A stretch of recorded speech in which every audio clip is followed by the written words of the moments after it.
Lectern's open if you'd like it. Your Honor, may we call Coco Berthmann? July 17th, in the Salt Lake City courtroom of Judge Randall Skanke. State of Utah and Coco Berthmann, case 2219-04749. It's a review hearing today. Coco Berthmann is here to check in with the judge after pleading guilty to a misdemeanor wrongful appropriation charge and being ordered to pay back nearly $10,000 she raised with her fake cancer story. Yes, Your Honor, she's paid everything she owed. She's taken the court. She submitted that. So she's done everything that was required of her. She steps up to the podium with her attorney by her side. She's wearing a flowy seafoam green dress with a white headband and strappy sandals. Her whole look screams young innocence. At this time, we are requesting if the state would be amenable to early termination. I believe that was something we had discussed. Coco's attorney turns to the prosecutor, looking for confirmation. Oh, she's on top of everything, yeah. So, would you mind? No, not at all. It's closed out as successful completion of the probation from the court. Okay? Thank you so much. Thank you. Mm-hmm. And with that, the path is clear for Coco Berthmann to have this case expunged, erased forever, meaning there will be no official record of Coco ever having scammed anyone. But as you might imagine, after listening to 10 episodes of this podcast, there are a lot of people out there who are pretty upset about that. I'm speechless. I'm furious. I have no words. I cannot believe that our world and our society can let someone like this get away with what she has done. I keep asking myself, what if this had been a Black woman? What if this had been a person of color? Had this had been me in her situation, I probably would have a lengthy sentence and I'd probably be in a lot of trouble. I'm sure actually the outcome and the whole process would have been different if she wouldn't be that blonde and pretty girl from Germany. And it just makes me so angry. And to see the look of relief on her face, and she mouthed thank you to her lawyer. It's like, she got away with something again. Just walking out of the courthouse like, oh, yep, I did it. I am disgusted and appalled, and I find all of this system a complete bullshit system. I have electricity running through my body. As a survivor myself, I find it disgusting. She just walks away with not having a record and can continue with her life, probably coming up with some other scheme, and doesn't even get kicked out of the country. Why fucking not? I fought so hard. I fought so hard to tell the truth and to protect other people, and it feels like I just lost again. Just can't believe that she got away with it again. I'm so angry.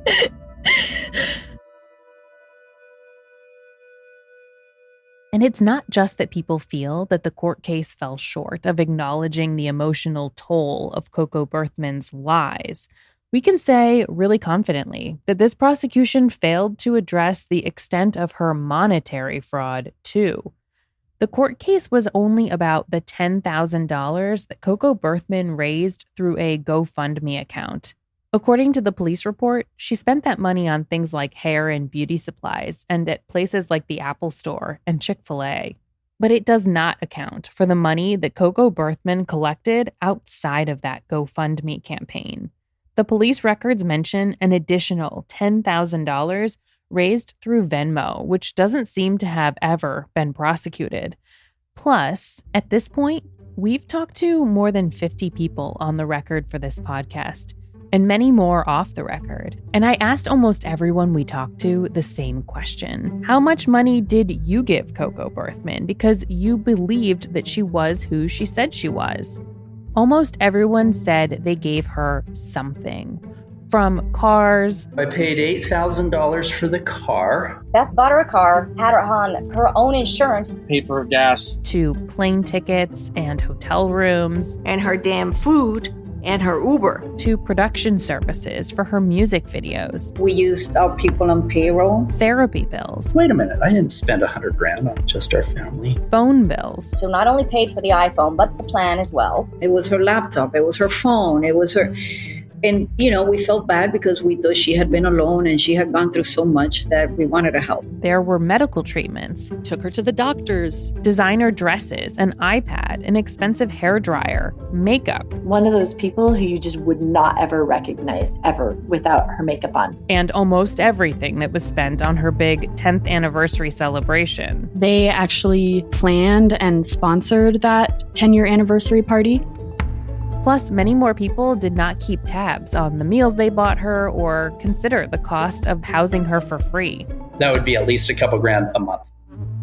So the number we came up with probably still falls short. From the things we were able to gather from people we interviewed, the number hovers around $65,000. And on top of that, there's the money that Coco raised through public appeals on Instagram, money that she claimed was going to other survivors. She would post something like, let's surprise someone for Mother's Day, or let's buy Christmas gifts or school supplies for survivors. We reached out to the organization that Coco was supposedly giving this money to. It's called Safe House Project.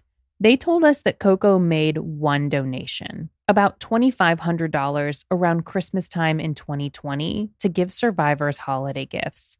But we know that's not all of the money she raised.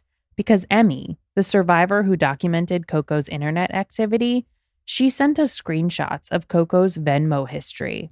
It shows that Coco raised money for survivors on at least 4 more occasions after Christmas of 2020. We counted 113 people that gave her money. The dollar amounts are not in the screenshots, and we also don't know how many people sent her money through PayPal instead.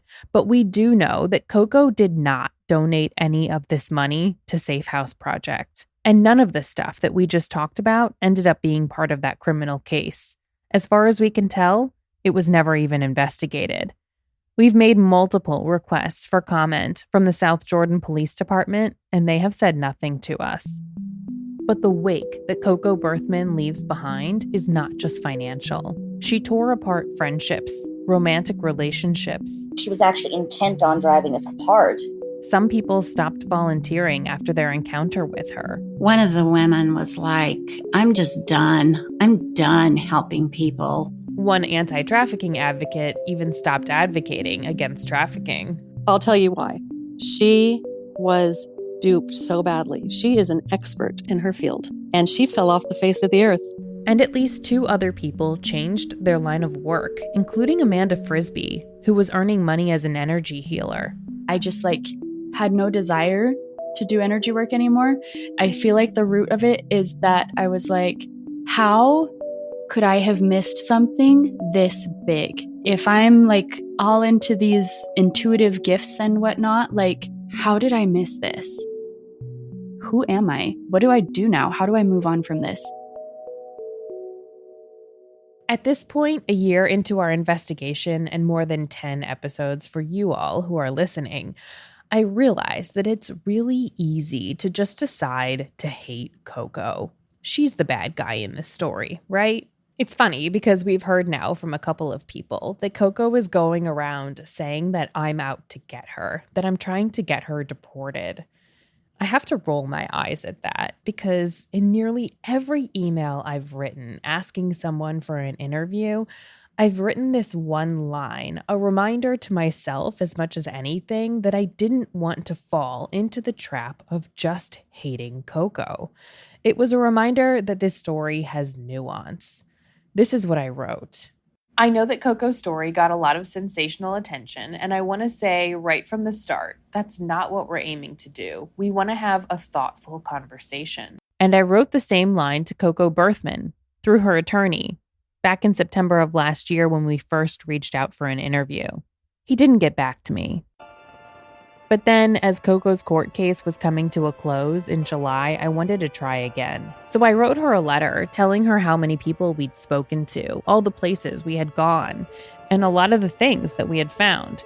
I told her about all of the people who were deeply hurt by her, and I told her that overall, to me, This is a story about societal failures, the failure of safety nets that should have protected the people who she interacted with. But it's also a story about the safety nets that should have protected Coco Berthmann, that should have protected young Sandra Roof. There were many times during this process where I felt badly for you. I realized you did have a tough childhood and you never got the help you needed, and that isn't your fault. We talked to a lot of people who believe that the real trauma you experienced went untreated and led to some of the behavior that you are now infamous for. I told her that I came to this conclusion after going to Germany twice and talking to a lot of people from her past, including her mother's former boyfriend, Gregor. And the first thing I want you to know is that I have sympathy for you. This is Believable, the Coco Berthmann story. Episode 10, Call Us Anytime.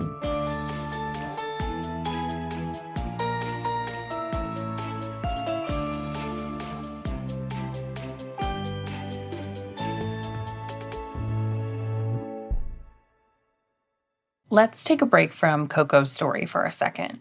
We're officially in busy fall season, and you, like me, might be looking for some wholesome, convenient meals for these jam-packed days. Factor, America's #1 ready-to-eat meal kit, can help you fuel up fast with chef-prepared, dietitian-approved, ready-to-eat meals delivered straight to your door. You save time, you eat well, and you stay on track with your healthy lifestyle. If you're like me and you're just too busy this fall to cook, but you want to make sure you're eating well, with Factor, you can skip the extra trip to the grocery store and the chopping, prepping, and the cleaning up too. That's my husband's favorite part. And we still get the flavor and the nutrition and the quality that we need. Factor's fresh, never frozen meals are ready in just 2 minutes. And all you have to do is heat and enjoy and then get back to crushing your goals. You can also level up with Gourmet Plus options, prepared to perfection by chefs and ready to eat in record time. Treat yourself to upscale meals with premium ingredients like broccolini, leeks, truffle butter, and asparagus. This September, get Factor and enjoy eating well without the hassle. Simply choose your meals and enjoy fresh, flavor-packed meals delivered to your door. Ready in just 2 minutes, no prep, no mess. Head to factormeals.com/believable50 and use code believable50 to get 50% off. That's code believable50 at factormeals.com/believable50 to get 50% off. In May of this year, I decided kind of last minute that I needed to go back to Germany, despite the fact that it was going to blow up our entire production timeline. But I just couldn't live with myself, knowing that we did this story without exhausting every possibility of finding the first person who Coco Berthmann accused of sexual assault, her mother's former boyfriend, a man named Gregor. After a bunch of detective work, we finally had what looked to be a current address for Gregor, and I had a plan. I wrote Gregor a long letter, essentially saying that we had a bunch of people telling us on the record that they long suspected that he abused young Coco back when she was still Sandra Roof. I printed 3 copies of the letter, and I brought along 3 envelopes. But then, on my way to Germany, I spilled Diet Coke on 2 of the envelopes. And I know you're wondering why I'm telling you this. I promise it's important. And he's not on the mailbox. When we got to Gregor's address, it appeared he no longer lived there, which was a huge disappointment because after all, I had just traveled like 4,000 miles to try to talk to him. But a neighbor told us that she knew him and she would be happy to pass on our letter. So I handed her one in my one remaining dry envelope. But then she asked for another. And at the time I didn't understand why, but producer Isabel Stenton explained it to me later. Why did she ask for a second letter? Because she wanted to leave one in his mailbox and the other one for the working place. So I gave her a second letter without the envelope. And we went off to do some other reporting. Okay, super. Vielen Dank. Dankeschön. Dankeschön. When we returned a few hours later, we talked to more neighbors. And my recorder was still rolling when we got back in the car to try to decide what to do next. And just as we were sitting there with a hot mic, this happened.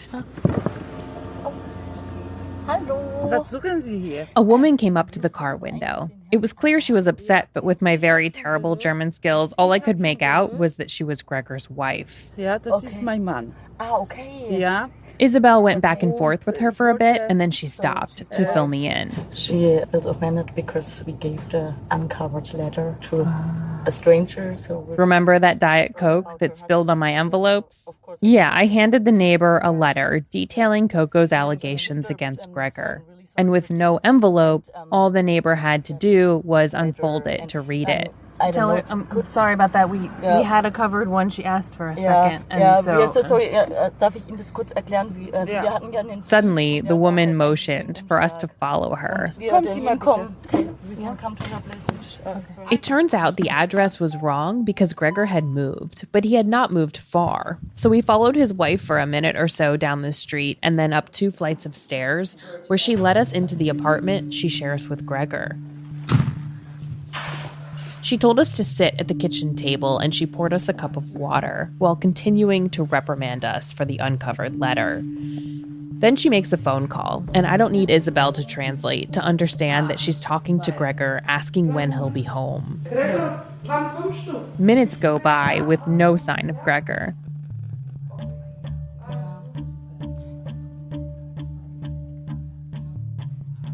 Hallo erstmal. Guten Tag. And then Gregor just appears. I'm actually not quite sure where he came from. He was just there. He sits down at the table and immediately launches into his story. Die haben beschlagnahmt meine Handys. So they took his phone and computer and He says that after he and Coco's mom, Renata, broke up, the police showed up at his workplace and confiscated his cell phone and his computer. ging nur irgendeinem Samstag. It was all about some Saturday. She said I invited her to the small cafeteria I manage. This is an AI-altered voice reading the translation of what he said. I don't even know how she was supposed to have gotten there. Whatever. She said that I showed her a picture of her teacher on my cell phone. She said I threatened her with a knife and forced her to perform oral sex. He says he can't remember all the details of what Sandra accused him of doing, but he does remember what made the police decide that he had done nothing wrong. That day I was in Hannover to pick up my son. The whole day. It was 1,200 kilometers. I always used to pick him up. My ex-wife in Hannover had to testify that I was there that day. Gregor's wife steps in to correct him. In Fulda. You were in Fulda. Oh yes, right, Fulda. We always met halfway, and at that time she had to go to the police station to testify with her partner, which was very, very embarrassing for me. The police took our cell phones and they searched for those pictures that I allegedly showed her. They took our keys. They didn't find anything, no pictures, nothing. They looked for knives. I really can't remember all the details. I did not hear from the police ever again. I don't understand why they don't take this woman off the streets, how she can walk around freely. She's sick in the brain. We have been trying unsuccessfully for months now to get our hands on the police report that was created when a teenage Coco Berthmann, who was at the time still Sandra Ruff, told the police that Gregor sexually abused her. According to Renata, the police interviewed her and her son Mike, along with Mike's girlfriend, and determined that there was not enough evidence to charge Gregor. Typically, when an investigation does not lead to charges, the documents are not public, but we thought that surely Gregor would have kept some kind of proof that the case was closed in his favor. It's part of why I wanted so badly to find him. The thing that would help us the most, does he have the documentation so that we can show that he didn't do it? But Gregor tells Isabel, no, he doesn't have any proof. Unfortunately, I didn't get anything at that time. We drove to Esslingen to pick up our phones. They were sealed. Cell phones, laptops, even those belonging to my wife. There were a woman and a man at the police station, and the woman said that they believed me, that they didn't find anything incriminating. But without any documentation, we're in a really tight spot because Gregor's telling of the story is different from Renata's, and not just because Renata isn't sure if this was another one of Coco's lies. Gregor and Renata have very different versions of what happened. Renata is under the impression that Sandra accused Gregor of abusing her over a long period of time in the home that they shared, not just once in the cafeteria where he worked. And Renata doesn't remember anything about a knife. But Gregor and Renata clearly had a bad breakup. There's a lot of stuff they're not on the same page about. That I didn't get along well with that woman is no secret. Otherwise, we might live together. Sanna might have noticed some of our disagreements, but other than that, I don't understand why she made up all that stuff. She's been very aggressive, the mom. She had slightly violent tendencies, also toward the children. I don't mean to make it sound like she hit them, but slaps in the face were nothing unusual. It was more physical. But maybe the mother also had many boyfriends. That might have bothered her when they were strangers all the time. That family was not easy. The mother wasn't easy either. For the record, Renata denies all of this stuff. It's obvious that things were, and still are, contentious between Renata and Gregor, so I'm not sure either are reliable narrators about the other. But it's also clear that Gregor has a lot of his facts wrong. At one point, he says Coco was much older than she actually was when she accused him of rape. I'm not sure it was the right decision to not take any action against those accusations, but I didn't know how. She was 17, 18 at that time. She was 14 or 15 at the time. And then there's this. One of the things that Renata said when we interviewed her is I asked her what she thought about the allegation, and she did remember one time she said that Sandra was starting to change into a woman, and that she says, that you made a comment about the changes and her breast growing. Gregor's answer, it made me wince a little bit. You didn't have I couldn't remember. So. I can't remember anything like that. No. But even if, that wouldn't be a crime, right? Sie ist einfach krank. Sie ist krank in der Birne. Sie ist auch. She's just sick, mentally ill. Shortly before we broke up, she was in the hospital every other day because she fainted at school. Doctors made tests with her for weeks and weeks. They concluded that she has some sort of psychosomatic issues. That's all I know. His wife chimes in again. It's very hard for a man to be accused of something like this. We assume that at that time the little girl... She's talking about Coco. Maybe she fell in love with him. Gregor told us that he wanted us to get a hold of that police report because it would verify his side of the story.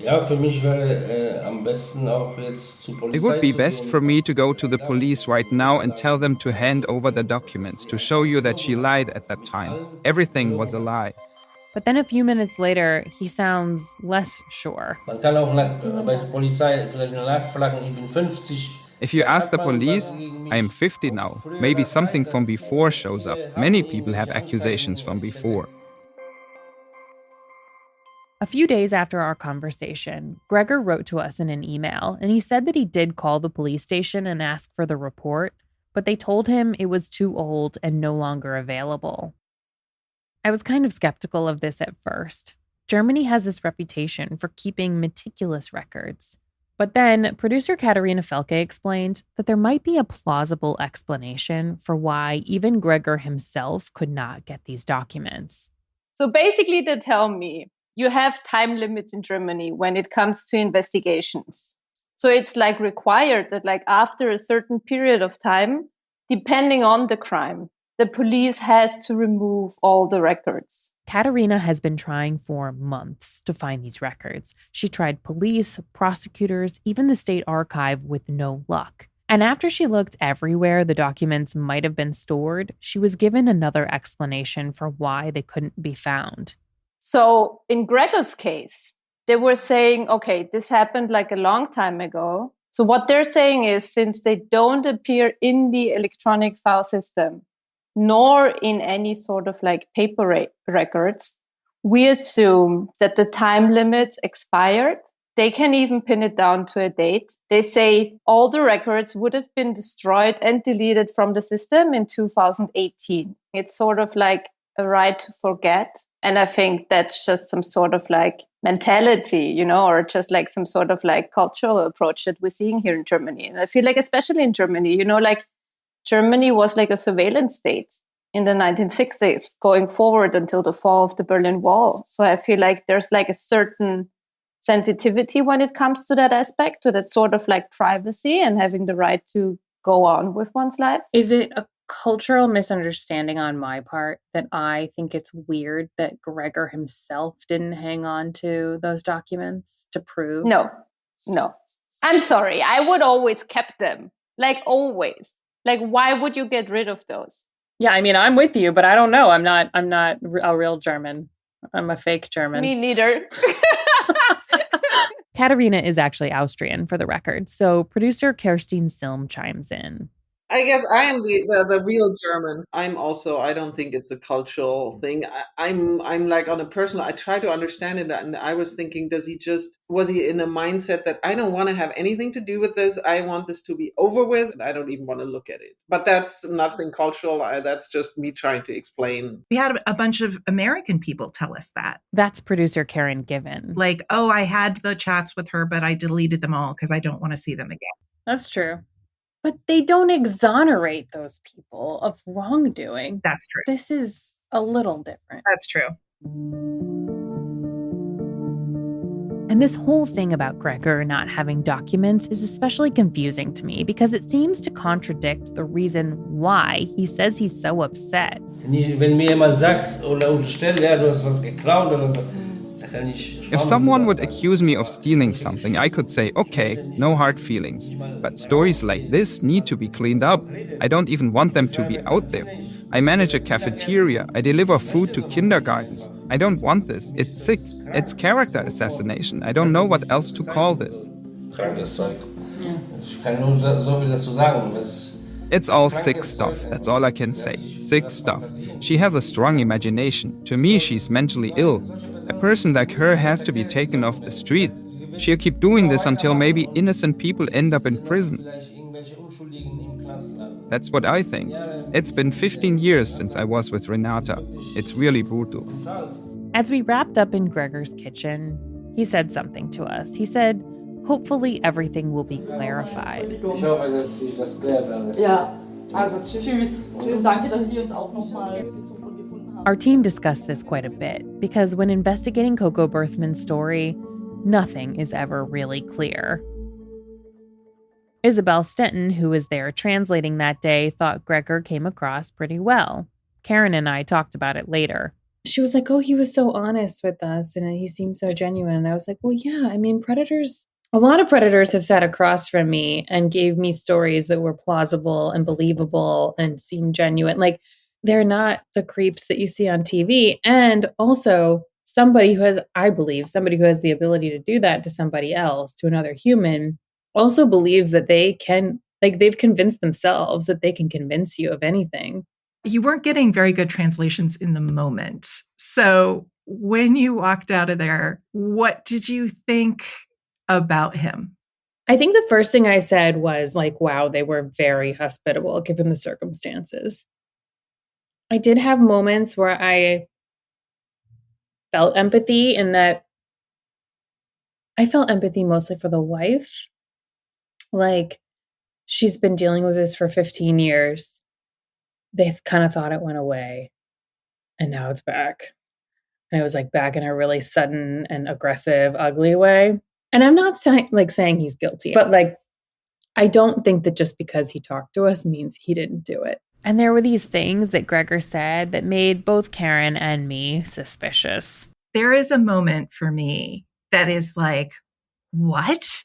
Basically, you're talking about, look, we really need to see the records of this. And he says something about like, well, I don't know about that because they might just give you some records from something that happened years earlier. And I was like, what else happened, dude?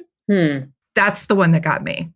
That moment where he said, when I asked him about making a comment about her body when she was changing during puberty, and he said, I don't remember that, but if I said it, would it be a crime? Like, even sitting at the table when she translated that, I was like, bad answer, not a good answer. He's being accused of something that we can't corroborate by a known liar. That's the thing about these kinds of crimes is like, you can never truly know. This is why they're hard to prove before juries. Like, it's one person's word against another person's word. And I think that's where we have to settle and just let people decide.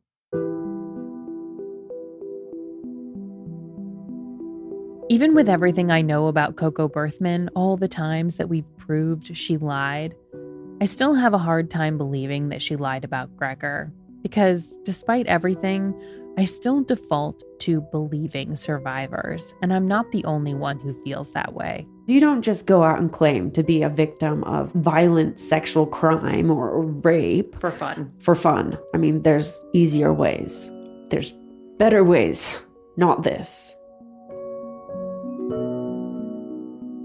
This is Believable, the Coco Berthmann story.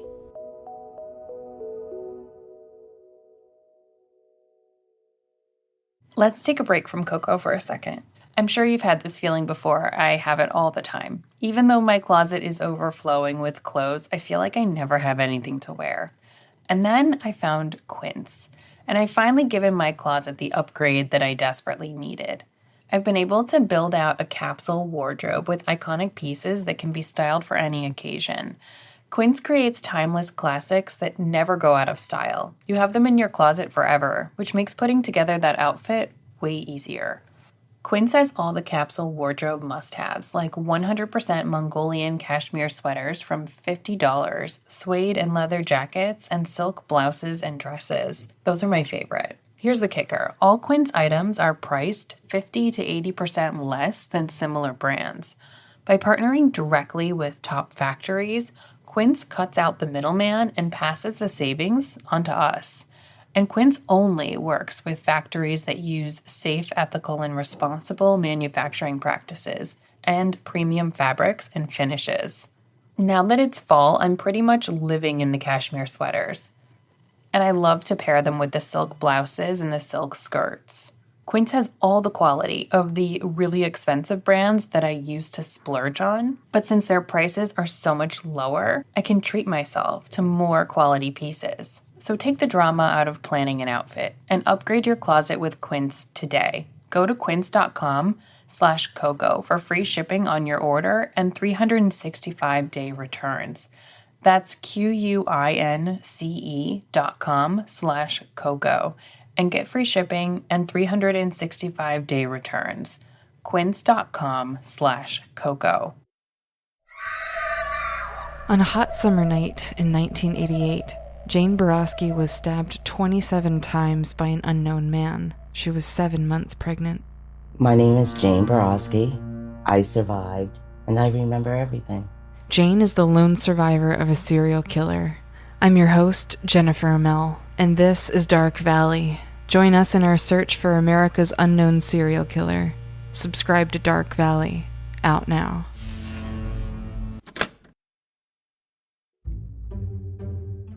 During my first trip to Salt Lake City, I went to visit Elizabeth Smart at her foundation offices. Elizabeth's story captivated the nation when she was taken from her Utah home in 2002. For the next 9 months, she was held captive and repeatedly raped by her abductor. And after she was rescued, she dedicated her life work to advocacy. Part of that is hosting a podcast, which in 2021 featured Coco Berthmann as a guest. Elizabeth said, as a condition of the interview, that she didn't want to talk about Coco, even though she was among those who elevated her story. But she did tell me why she thinks it's important to believe survivors without question. False reporting is actually so low. You will always be safer to believe. I mean, it's maybe 2%. Maybe 2% of cases are not true. This is a real statistic, by the way. There are studies that show that the rate of false reporting is between 2 and 10%. And actually, people are far more likely to just not report than they are to make something up. Because this is such a sensitive, delicate, difficult topic. I would rather be wrong. Like, I would 100% rather be wrong and maybe be a little bit embarrassed for being wrong than turning my back on someone who really needed me. Like, I would rather be wrong every day of the week than turn my back on a cry for help. I mean, I hope that I'm wrong. That would be better. Like, it's better for it not to happen and for me to be wrong.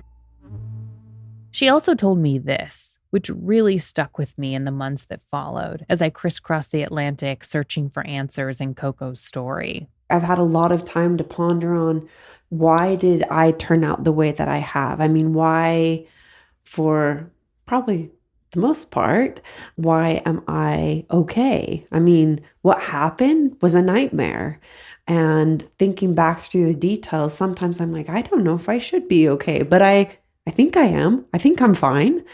And so what is the difference between me and a lot of other survivors who are struggling in a much greater sense than I am? And for the vast majority, I have always been believed. I mean, I've had a few incidences where there have been some pretty rude people who have doubted me, but the vast majority of people have never doubted my story. They've always accepted what I said happened. And I feel like that allowed me to let go of it and move on with my life. I never felt like I had to prove that it happened to me. And I think that made a big difference for me. This moment really made me reflect because Elizabeth's story was such a memorable part of my childhood. It was immediately on primetime news in everyone's homes. It dominated the news cycle. And she's right, everyone did rally behind her. Over the years, as I've reported other stories of sexual misconduct, I've watched as survivors were ridiculed, questioned, harassed, and I've watched the impact of that. I've seen the depression, the guilt, the fear take over. In a lot of those cases I reported on, society failed to help survivors get the resources they need in order to be, as Elizabeth Smart said, okay. And for some people, that has major negative consequences on their lives. Not all of those manifest in the same way. If Coco Berthmann really is struggling with her trauma, but it manifested in a different way, would we be more sympathetic to her? And beyond all the time I spent thinking about Coco, which is a lot, I also spent a lot of time thinking about what this podcast would mean for other survivors. Would exposing her lies make it even harder for them? Would it make them worry that they're not going to be believed? It's something that Jose Alfaro has been thinking about too, since the day that Coco was arrested. There were many posts that I had seen from survivors. They were hurt and they felt lied to. What I wanted to know is if everyone was doing okay. So Jose hosted a meeting on a social app called Clubhouse. He invited others to join him. How do we move past this? And how do we go forward and continue to believe survivors? There were about a dozen survivors on the call, including Emmy, the survivor who had been documenting Coco's social media accounts. And as they started to talk, Emmy and Jose realized that they both had been doubting Coco. But for Emmy, it wasn't necessarily because of the stories she told. Emmy says many of the things Coco said happened to her are real things that have happened to other people she knows. For Emmy, it was because of the way that Coco was acting within their community, a space where support is supposed to be unconditional. There was a lot of talk about having a feeling that there was definitely something that was not right here. It was all about her. I don't remember any work that she ever did that was not benefiting her climbing the ladder, kind of. That was more actually involved in uplifting survivor voices. Did you feel like she could potentially do a lot of good? For a brief second. She actually wrote me a message and she was like, I want to start a new Survivor series and would you be willing for me to share your story? At that time, I was really chronically ill and wheelchair bound. She asked, like, what do you want to do? Like, what are your hopes and dreams? Which is always a hard question to answer. But I said, well, right now it's just getting out of my wheelchair, like getting better, walking, and dealing with my chronic illness. Emmy has POTS. It's a syndrome related to blood pressure, and a mild case might cause someone to feel dizzy upon sitting or standing up, but it could also get much, much worse. In that first conversation with her, she said, well, the reason you're chronically and wheelchair bound is because you're not doing the healing, you're not doing the work, like kind of shaming me for having a chronic illness. That wasn't a fun exchange, didn't empower me, it didn't make me feel good. Emmy started watching Coco more closely. She noticed she was saying all sorts of problematic things. She had shared once that autism is cured by essential oils, which bothered Emmy because Emmy is autistic. And then, not long after Coco spoke to Emmy, Coco started telling people that she had been diagnosed with a health condition that caused her to faint all the time. Yeah, Coco now also had POTS. The way that she was speaking about it was so completely different than how she had treated me for being chronically ill. I was upset. I was like, really? Like, you were so mean to me about having POTS. Jose Alfaro also did not have a good experience when he reached out to Coco. And I said, you are truly an inspiration, and I wanted to ask if you could help me build my name, just as you've done yours. Jose told Coco that he had been watching in awe as her star was rising, wondering why he wasn't able to get the same kind of attention for his own story. I said, I've been struggling because I feel like I've worked very hard to have my voice heard and to have similar achievements to the ones that you've had. And I said, I've been working over 3 years on my book. And at this time, she's sharing that she now is having her book published. And she hasn't even written her book.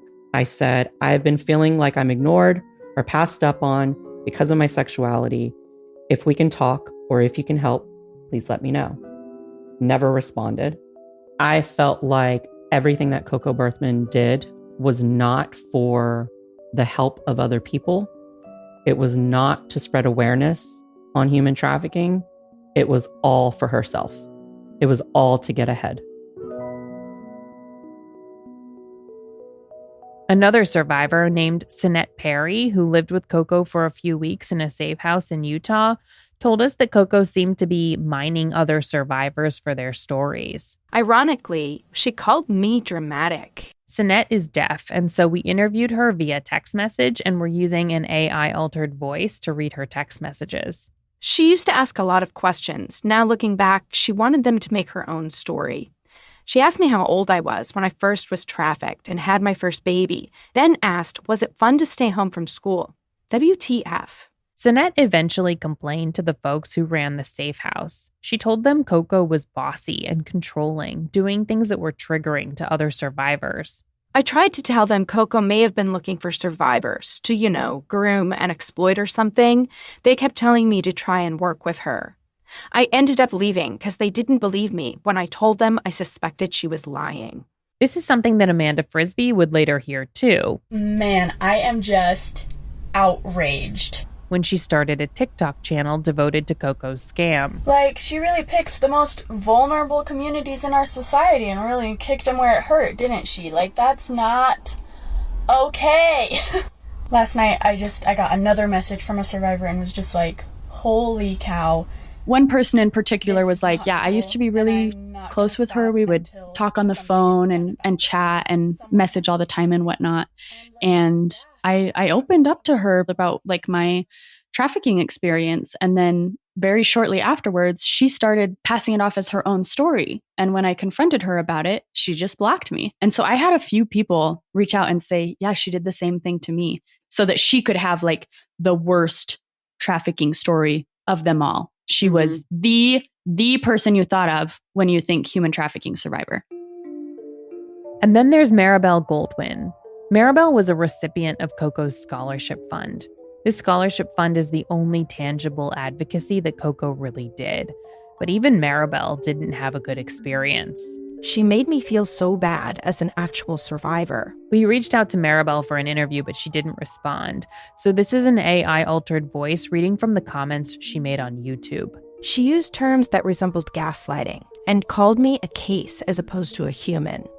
What was sinister is how much she pushed me to stop my master's program to do what she did as a successful survivor. Maribel says that, like Sinette, she complained to the nonprofit organizations who were working with Coco, trying to alert them that Coco was not who she said she was. But Maribel says they didn't believe her. They literally ignored my communication with them when I provided feedback. It's terrible.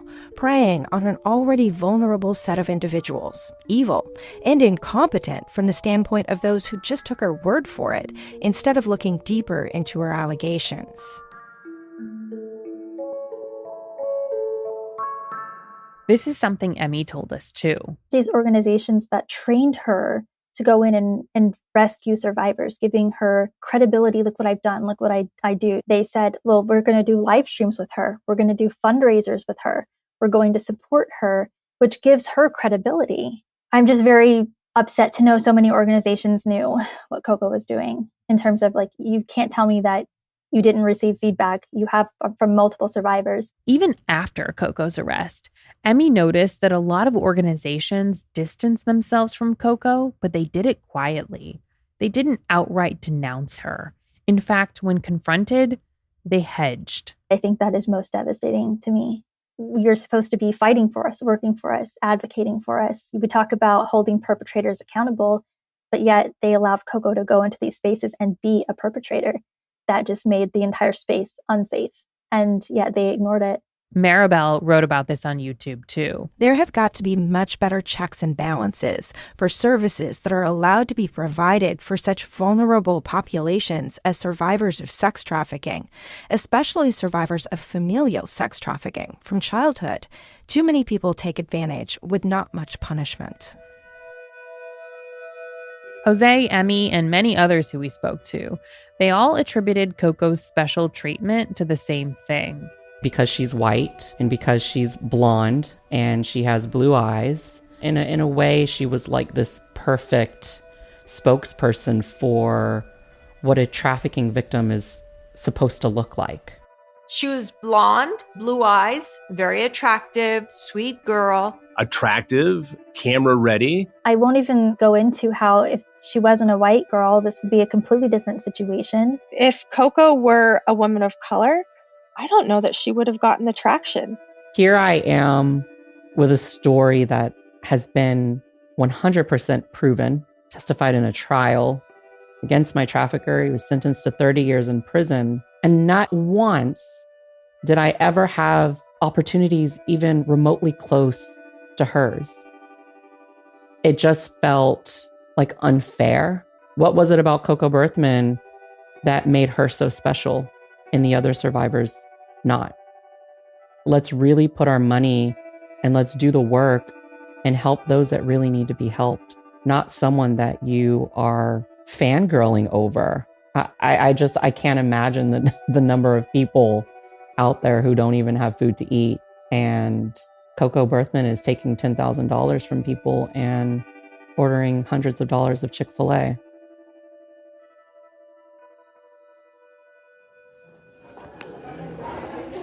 On July 17th, the day that Coco Berthmann's court case closed, I stood in the hallway outside the courtroom hoping to talk to her.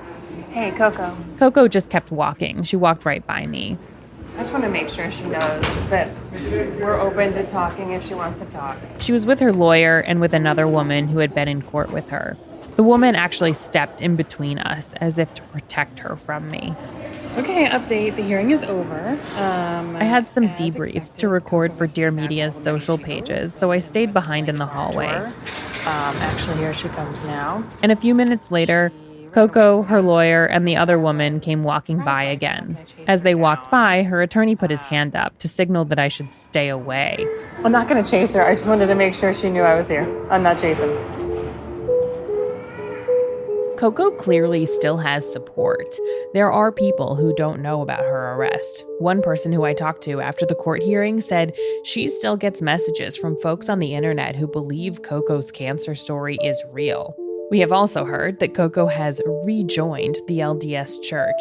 She's joined a new ward, one where people apparently don't know her full story. And she gave testimony on something called Fast Sunday. That's the first Sunday of the month when church members fast for 2 meals and then donate the money that they would have spent on food to a fund for the needy. And then there are those who know that she lied about having cancer and a lot of other things too. But they support her anyway. Like Amy Bowler, the woman who set up the GoFundMe campaign that led to Coco's arrest. One of Amy's close friends said that Amy no longer believes Coco's story, but she does believe that Coco is a child of God and deserves to have someone on her side. But, of course, most of the people that we've talked to feel the way that former Bollywood actress turned advocate Somi Ali feels.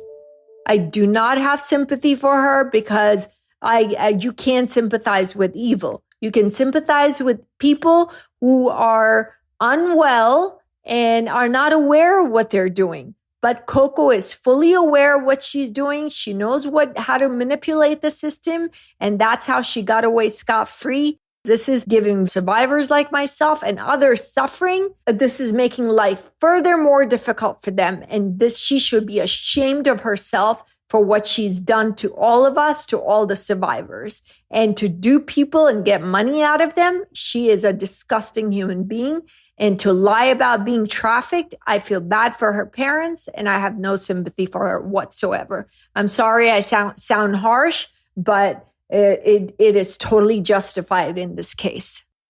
We're going to see Coco again. She is not gone. Trust me, she is not going away. This is a con artist, a con woman. She's a fraud, and she will continue duping people as long as she can. Somi's prediction seems to be true. We know that Coco has not changed her ways. Coco has always kept her Cocoverse small. It's clearly a tactic to keep people from comparing stories, but that's become harder and harder for her to maintain. She made her Instagram page private, but she still has tens of thousands of followers, and some are silently sleuthing, taking screenshots and sharing them in group chats set up for the people who call themselves survivors of Coco Berthmann. And that's how we found out what she's up to now. She's not being held accountable. I think she's still living her life. People like Emmy and Amanda have had to watch as Coco continues to post outrageous and suspicious stuff. December 24th, right before Christmas. Like late last year, when she said she was preparing to be a surrogate. She posted, it's like a pill case with a cover. Yeah, like carry someone else's child. I know she was posting online about like IVF and egg retrieval and being paid from a couple in Australia to have a baby. Even though she has long claimed to have been deemed incapable of having kids, because of the forced abortion. So she was making German cookies, which I can tell you right now, she never cooked one day when she was here. She didn't know how to cook. The claim she was making, these are authentic German, professionally baked goods that from a student who's just trying to go to school. There was some kind of... Beth, I wish you could find it and show it to them. It's ridiculous. It's dumb. I know that as of pretty recently, she was still nannying. She's not thinking twice about it.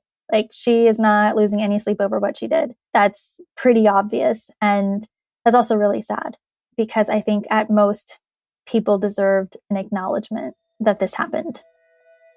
As near as we can tell, Coco does not have a valid visa to live or work in the U.S. Many people have asked us, how did she manage to pay her rent and hire a lawyer and pay back nearly $10,000 in restitution in less than 6 months? We're pretty sure she did not manage to do all of that by selling authentic German cookies, but we do know where at least some of her monetary support has come from. Coco's been working for a nonprofit called Golden Healer Service Dogs. We can see that she's getting paid because there are payments for consulting in her Venmo history. Oh, and also because of this. He's like, I just pay her for like cleaning the kennels and doing a little marketing on the side and like for the work she does at Golden Healer. That's Sydney Abel. I'm from Arizona. I'm currently a PhD student. I'm 21 years old. And I'm disabled. Sydney met Coco in May of 2022, after Coco's arrest, when Sydney won a contest for a free service dog.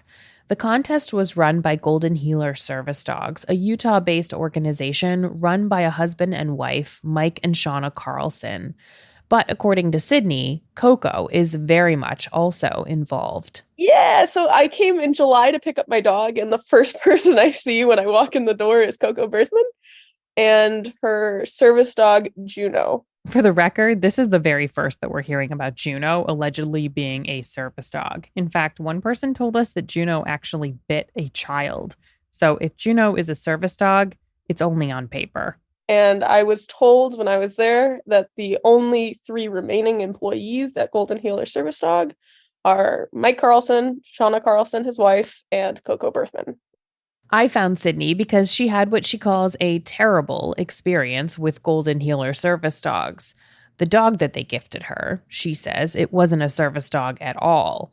She posted about it in a GoFundMe of her own, trying to raise money for a legitimate service dog. Someone sent me that GoFundMe because it mentions Coco Berthmann and her continued involvement with Mike Carlson. He did say he gave her money to just keep her going under the table. And he said that, like, nobody knows the whole story. So, you know, they felt bad for her. I might venture to say that I know the whole story. What was his wife's name again? Shauna Carlson. It's Shaunna Carlson. And I know she's online frequently responding to people saying things along the line of, like, you should be more forgiving to victims, and saying that it doesn't sound like they're a victim because they're not forgiving. I'm looking her up because I want to see if she's the person who was with Coco at her court hearing last week. I have videos of her with me. Yeah. Could you send me one? Yeah. Sydney later showed me the video, and yeah, it's the same woman who was with Coco in court on the day her case resolved. I talked to 2 former employees of Golden Healer Service Dogs, and they told me a lot of things that suggest that Coco Berthmann has not stopped manipulating people. They told me that Coco and Shauna were close, and I witnessed that too at the courthouse. But they also told me that Coco and Mike are close. They said Mike allowed Coco to handle the incoming donations despite her history of fraud. They said Mike wasn't just paying Coco here and there under the table, but that with the money that he gave her, she was able to afford a very nice apartment and another new car. They described many instances where Coco and her dog Juno received preferential treatment. I called Mike Carlson to try to get to the bottom of this, and when he didn't pick up, I left a long voicemail. So, a couple of things have come up that I think you deserve the right to respond to. One has to do with her visa status and her employment status with Golden Healer Service Dogs. I asked Mike how he was able to pay Coco. Coco's telling people she's here on a student visa, which would not allow her to work off campus. And also, people tell us there's no sign she's actually attending school. The other thing has to do with your personal relationship with her.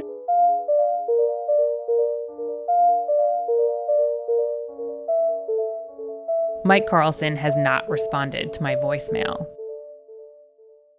From the beginning of this project, many of our interviews have ended with the tables being turned on us. People will ask, do you know what Coco is doing now? Is she in jail? Will she be deported? And the answers to those questions have almost always been a disappointment to the people who were harmed by Coco Berthmann. Like we said at the beginning of this episode, there was a lot that the prosecution never pursued in Coco's case, a lot more that could have been investigated.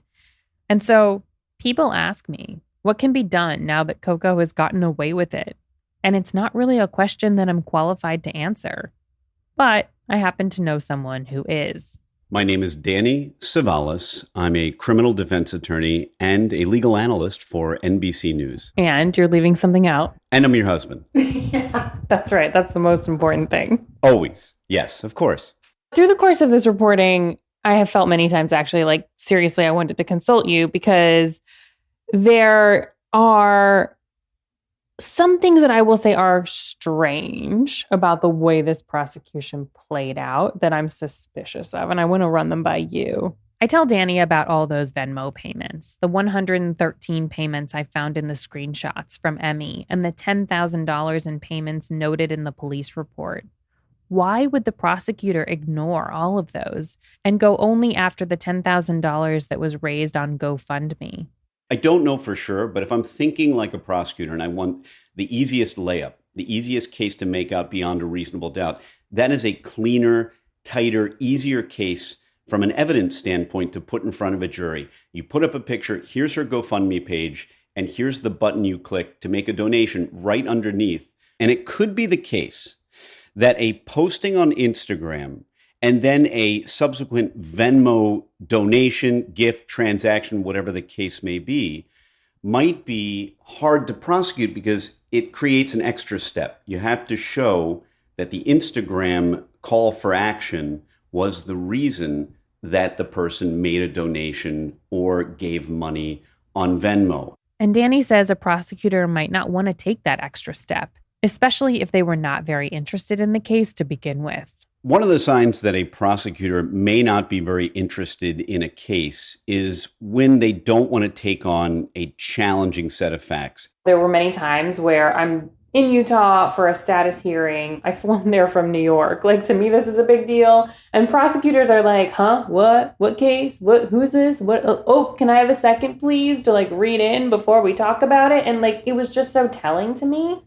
In addition to the fact that almost every time I went out there for a status hearing, a new prosecutor had been assigned to the case. I took that as a sign that this wasn't a priority, but I wanted to run this by you. Am I wrong?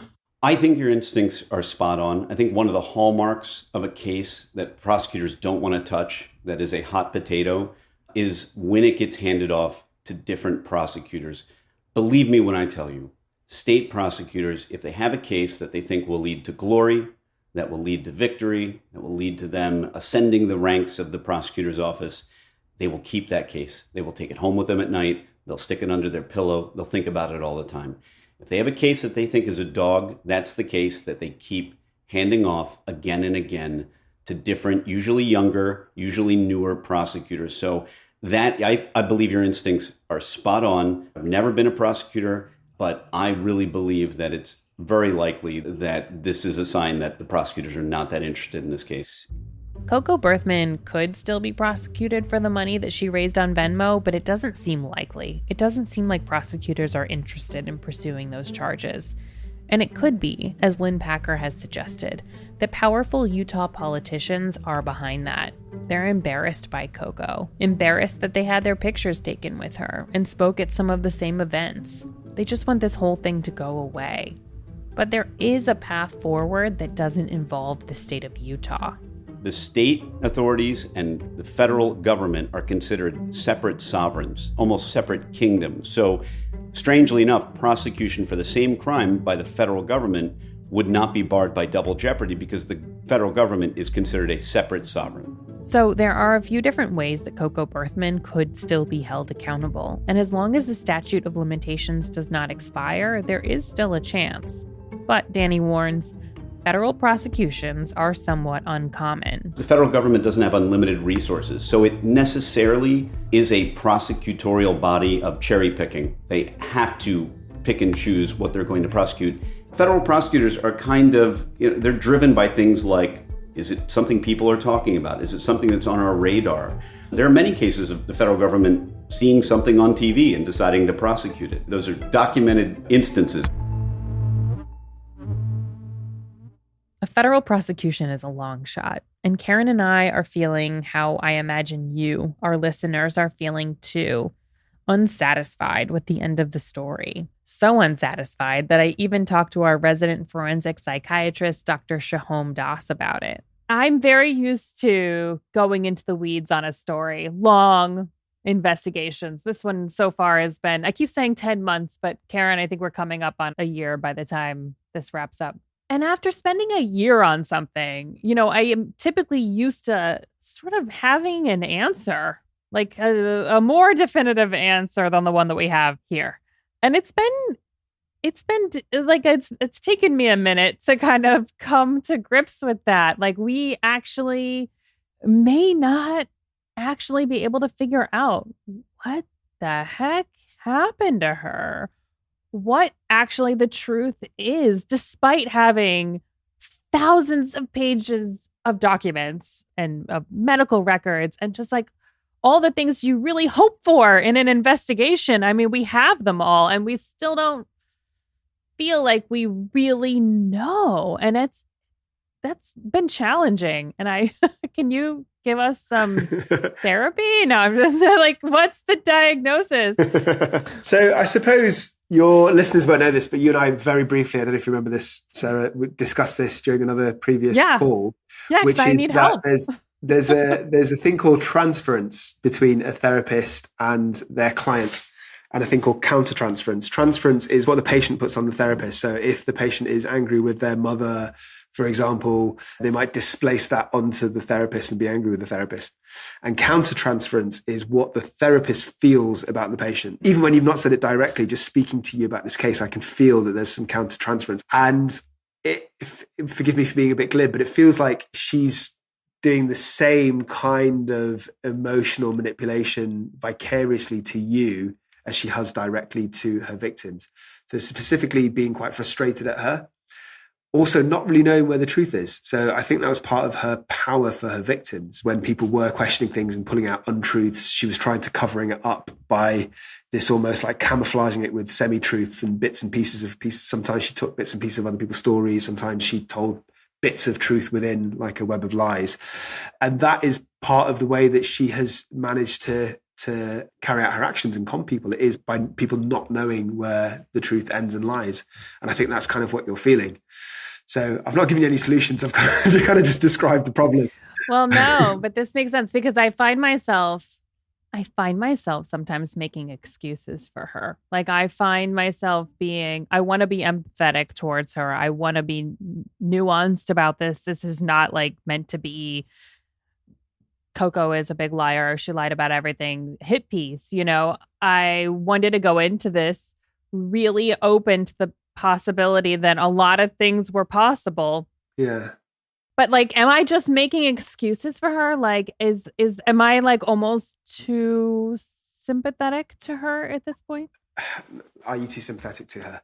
No, because she had a traumatic childhood. We know that, but we don't know the extent to what happened. We don't know whether she was sexually abused, and if so, how many occasions, et cetera, but she clearly had an unhappy, unstable childhood. So I think that you're doing your best to uncover what that involved. I don't want to belittle your last year of work, but I don't know if it's possible. Not that you can't do it, just I don't think anybody can do it. Because no, I don't think I can do it. I think you're asking the right questions, but you have to maybe be a bit realistic about the detail of the answer that's possible to get. From day one of our reporting, I have told everyone involved in this project the same thing, that I didn't want this to be a sensational story, a headline grabber, where we just bash Coco every episode. That's kind of boring anyway from a journalistic standpoint. But also, it happens to be true that this is a story with nuance, a story about societal safety nets that failed to stop Coco Berthmann from hurting so many people. Remember how the LDS moms nicknamed Coco Hurricane Coco? They were right. This was like a hurricane of circumstances coming together. There was the very loving, yet sometimes too trusting Mormon community that embraced Coco without question. And partly that was because some of them chose to see only what they wanted to see. And they were not the only ones. The media in general was quick to buy into this narrative. Media tends to favor the stories of people who look like Coco. One of the worst things about this story is how the media created a space where Coco's story was believed and other survivors were not. The truth is, healthy skepticism was completely disregarded by most journalists in this case, and not because advocates like Elizabeth Smart urge us to believe survivors. It's still our job to be fair and to ask questions. But unfortunately, this is not always a reality in the sad, sad state of local news. And the sad, sad state of local news is a perfect place for the worst people on the internet to swoop in and take hold. Conspiracy theorists, desperate for an outlandish narrative, were salivating over the tales that Coco Berthmann told. But spreading lies does not help fight trafficking. All it does is perpetuate fear and victimize vulnerable people. And speaking of vulnerable people, what a mess our mental health system is. We saw a lot of evidence that Coco did not receive adequate treatment. And maybe there is no such thing as adequate treatment in her case. But there were surely places where it was lacking. First, when she was young, but also now, because there was an opportunity to force her to actually participate in meaningful therapy. And it really baffles me that the judge did not order her into inpatient treatment. And that failure is probably the second major failure of the justice system. The first one being back in Germany, when young Sandra Ruff accused Gregor of abuse. No matter which way you fall on Gregor, it's clear that not enough was done in that case. If the police believed her, they should have done something. And if they didn't believe her, they should have done something. So here we are, with a bunch of people still hurting while she moves on to her next grift, which is apparently non-service service dogs. The stories we told will have happened somewhat in vain. Our society leaves them unaccounted for. All we can seemingly do is arm ourselves with the information about what's real and what's not. For the last few weeks, every time Karen and I do an interview, we say, "This is our last interview." But people who knew or know Coco keep showing up wanting to talk to us. It's been especially interesting, now that episodes are out, hearing people corroborate stories that we've told about her past, and bringing us even more evidence that Coco Berthmann has not done anything to rehabilitate herself since her court case closed. Some of the people we've heard from are people who Coco is currently talking to, currently friends with. And so we've heard that she's listening to this podcast. And even though Karen and I jokingly say, no more interviews, there is one more interview that we still want. Hi, Coco. This is journalist Sarah Ganem again. Coco Berthmann, of course. Now that the podcast episodes are live, and I am hoping you can see that we approached this with an open mind, I wanted to reach out again and see if you've perhaps changed your mind about talking to me. And if not, the invitation will remain open if you change your mind in the future. I always want to make sure that people in my stories have the ability to tell their own narrative. So you have my number and my email from all the other times that I reached out to you. Feel free to call me or email me anytime if you change your mind. Thanks. So for now, that's it. Unless she eventually calls me back, there is no next time on Believable, the Coco Berthmann story.